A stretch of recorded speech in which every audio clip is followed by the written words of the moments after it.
Hi friends, कैसे हैं आप सब? आप सभी डिवाइनली ब्लेस्ड हैं। चलिए हम अपनी एनर्जी कनेक्ट करते हैं। हरिओम तत्सत, हरिओम तत्सत, हरिओम तत्सत। देखते हैं माँ हम लोग किस तरफ लेकर जाना चाहती है। फ्रेंड्स, जैसा हम लोग सुनते हैं कि आखिर मतलब ये मनुष्य योनि क्यों मिली है, जीवन का लक्ष्य क्या है, वगैरह वगैरह, साधना चित्र में ये सब बातों का बहुत महत्व है। क्योंकि जैसा कि सबको पता है कि 84 लाख योनियाँ होती हैं, तो इन सब में मतलब मूवमेंट होता ही रहता है हमारा। तो ये जो चक्र है ना, वो मतलब हमेशा ही वो मूवमेंट बना ही रहता है। तो आखिर ये मनुष्य जीवन को इतना उपयोगी क्यों बताया गया है? फ्रेंड्स, जैसे कि हमारे शास्त्रों में भी वर्णित है कि जो भी मतलब योनियाँ होती हैं, जो मनुष्य योनि से अतिरिक्त जो भी योनि है, उसमें जो आपके संचित कर्म होते हैं उसका सिर्फ आप मतलब समझिए पुण्य और पाप कर्मों का ही मतलब आप सिर्फ उपयोग कर सकते हैं, उसका सिर्फ भोग करते हैं। आप उसमें कोई नई गति जोड़ नहीं सकते हैं। तो ऐसे में क्या होता है, तो फिर मनुष्य योनि को मतलब ऐसे इम्पोर्टेंट क्यों बताया गया है कि लोग जनरली तो ऐसे शास्त्र के हिसाब से बताते हैं कि ये मतलब एक जर्नी है जिसमें कि इसमें आपका जो नए कर्म भी कर सकते हैं जो आप अनेक योनि में नहीं कर सकते हैं, वगैरह वगैरह। हम आपको एक एग्ज़ाम्पल से बताते हैं। जैसे कि जैसे कि आपने देखा है कि सारे प्लैनेट्स अपने ऑर्बिट में घूमते हैं। आपने एक मूवी भी देखी होगी कि प्लैनेट में जो ऑर्बिट में जब हम लोग कोई सैटेलाइट ये सब भेजते हैं तो ऑर्बिट में ही वो मूव करता रहता है। तो जैसे हमारी 84 लाख की योनियाँ है ना, वो वैसे ही जीवन मृत्यु के चक्र में उसका मूवमेंट बना रहता है। लेकिन आपने ये भी देखा ना कि अगर ऑर्बिट से बाहर जाना होता है तो कुछ ऑर्बिट से बाहर जाने के लिए जो उसका एंड पॉइंट होता है, वहाँ से कुछ समय पहले एक ऐसी मतलब एनर्जी पुश की जाती है जैसे कि वो सैटेलाइट ऑर्बिट से बाहर निकल जाए। तो ये जो बाहर निकलने की प्रक्रिया है ना, यही हमें जीवन मृत्यु से मुक्त कर देती है।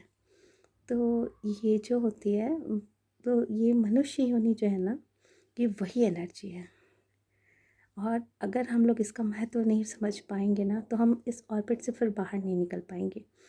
इसलिए हमें ना इस योनि का बहुत ही ख्याल रखना पड़ता है, समझना पड़ता है कि आखिर हमें ये क्यों मिला है। क्योंकि हम लोग सेम टाइप के कर्माज हमारे होते हैं। जो आपका खाना पीना, उठना बैठना, सोना, संतान पैदा करना इत्यादि जो भी है, ये सारे कर्म तो पशु भी करते हैं।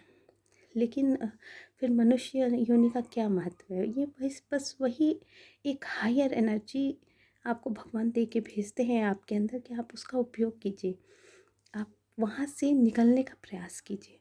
और जैसे कि आपने देखता है मतलब देखा भी होगा, सुना भी होगा कि इस जन्म में अगर मनुष्य योनि में भी आपकी साधना पूरी नहीं होती है तो नेक्स्ट जन्म होता है, वगैरह वगैरह। ये सब सही सच बात है, ये हमारे शास्त्रों में, वेदों में वर्णित है।